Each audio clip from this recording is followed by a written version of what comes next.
Jacques Cheminade, nous avons été rejoints par Michel Revol, directeur adjoint du service politique du Point. À vous, Michel. Bonjour Monsieur Cheminade. Je voulais vous parler de cette affaire de Toulouse. Est-ce que vous jugez comme d'autres qu'il y a eu des failles dans l'enquête, dans la surveillance de Mohamed Merah? Alors je dirais que sur un point, pour une fois, je suis d'accord avec Nicolas Sarkozy. Je pense que le RAID a agi comme il pouvait, très courageusement, en essayant, beaucoup ont été blessés, et beaucoup d'agents ont été blessés, en essayant d'attraper Merah vivant. Et il le fallait vivant. On ne l'a pas attrapé vivant. Maintenant, on doit poursuivre la famille et voir ce qu'on peut trouver à partir de là. Je me suis aussi, j'ai été aussi choqué, je me suis étonné que Mohamed Kadhafi était attrapé mort. Je voudrais que ces gens puissent parler et dire ce qu'il y a derrière ces événements et tout ce qui se passe. Alors, dans cette affaire, je pense que s'il y a problème, c'est entre les services de renseignement et le gouvernement. Et là, je dirais que les relations peut-être trop intimes entre M. Squarcini et M. Sarkozy ne permettent pas d'arriver le plus facilement à éclairer les choses dans un processus historique. C'est-à-dire qu'il n'y a pas une vision assez, disons, détaché des choses, qui soit au-dessus de la politique politicienne, pour arriver à un résultat. Ce n'est pas du tout à Toulouse que je mets en cause au Montauban ce qui s'est passé. C'est avant, c'est en amont. C'est-à-dire, attendez, je ne comprends pas très bien.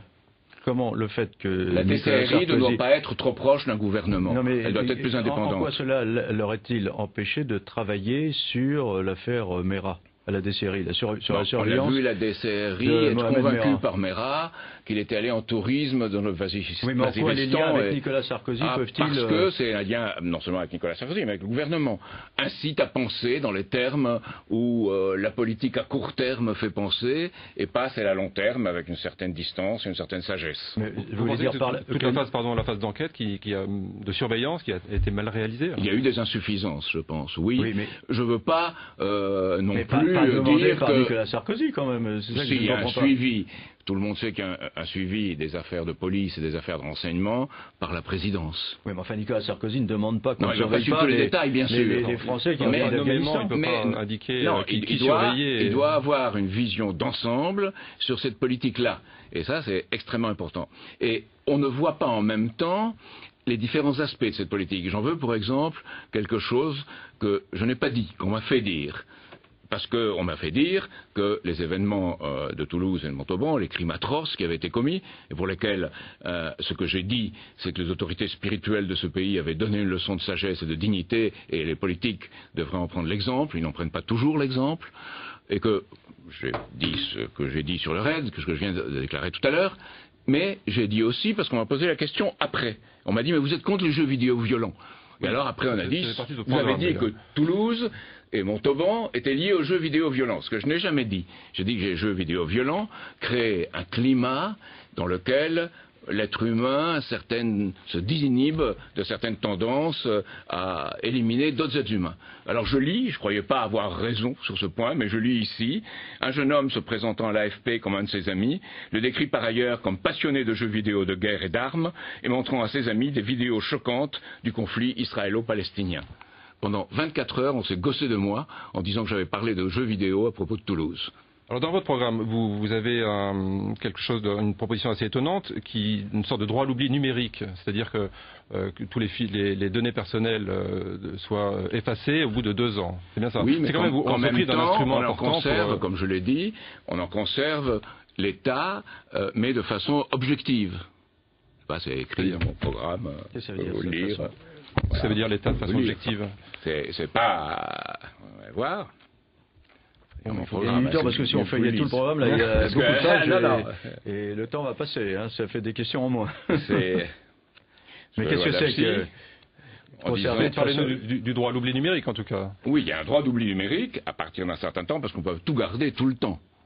Mais ce type d'affaires, ça peut être un instrument essentiel, important pour retrouver les gens. Un État d'être capable de faire ce genre d'enquête. Ce n'est pas une institution internationale comme Google ou autre qui peut jouer ce rôle.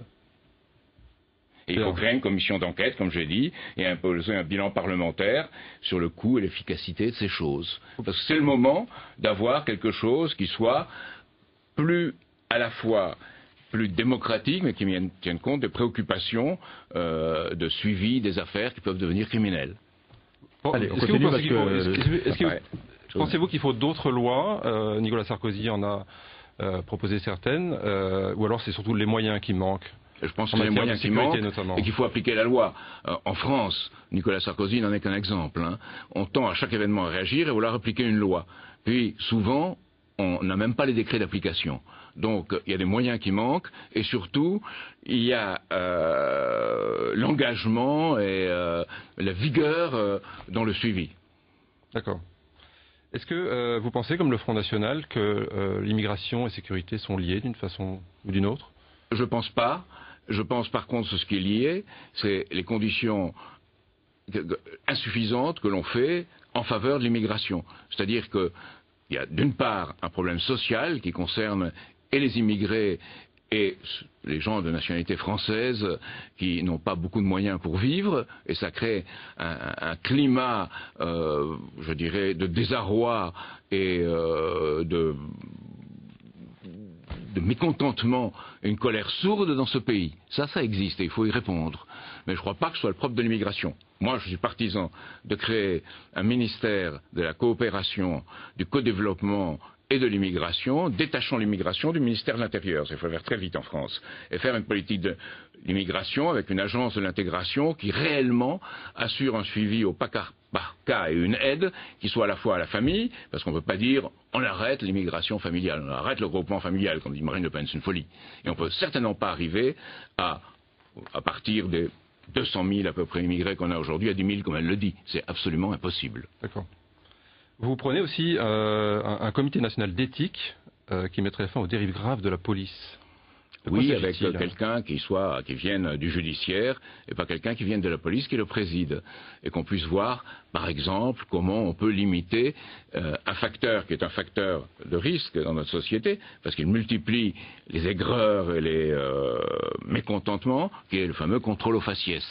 Alors, comment limiter le contrôle au faciès? Par une attestation qui doit être faite et vérifiée, et il faut une loi prévoyant cette attestation. Vous pensez qu'il y a beaucoup de dérapages? Je pense les dérapages ne sont pas dus aux policiers, ils sont dus à deux choses. Ils sont dus d'abord au sentiment qui est créé par ces policiers, parce qu'il y a une insuffisance intégration de cette police dans le milieu où elle opère. Il faut revenir à une vraie police de proximité et pas une police où l'on patrouille. Vous demandez plus de moyens pour la police? Oui, il faut plus de moyens pour la police de proximité et il faut surtout associer des éducateurs, ceux qui relèvent de la protection judiciaire de l'enfance, les maires, les enseignants, le maire chargé de la tranquillité publique. Il faut qu'il y ait plus un ensemble qui pense la sécurité publique et qui la pense en prévention et qui en pense en assistance. Et il faut, en particulier en France, toute une politique de la prison qui n'existe pas, à la fois pour le travail dans la prison et pour la sortie de prison, la prise en charge. D'accord. Dernière question. Est-ce que la sécurité apparaît assez bas dans votre programme? C'est assez étonnant. Ça n'est pas. Non, il apparaît haut, parce que je mentionne, c'est l'insécurité sociale, et c'est l'insécurité sociale qui crée l'insécurité publique pour moi. Donc comment on va résoudre le problème de la sécurité sociale? Et même Marine Le Pen avait été obligée d'en passer par là avant que, semble-t-il, elle revienne au thème de l'insécurité tout court sous la pression de son père et la pression des événements. L'insécurité sociale, c'est le fondement préventif de la sécurité publique. Et pour ça, il faut donner du vouloir vivre en commun, et en particulier traiter les deux questions fondamentales, à mon avis, en termes de milieu de vie de la société française. La première, c'est celle des banlieues, bien sûr, et des quartiers. Et la deuxième, c'est les zones périurbaines, les gens qui vivent entre 30 et 50 kilomètres de leur lieu de travail ou du centre des villes, et qui doivent être tout le temps mobiles, qui arrivent trop tard chez eux pour s'occuper de leurs enfants, qui partent trop tôt le matin, et auxquels il faut donner un sens de service public, une présence du service public. Bien, fin de cette séquence, on va arriver à la troisième séquence. Merci Michel. Merci beaucoup à vous. La séquence Qui êtes-vous ?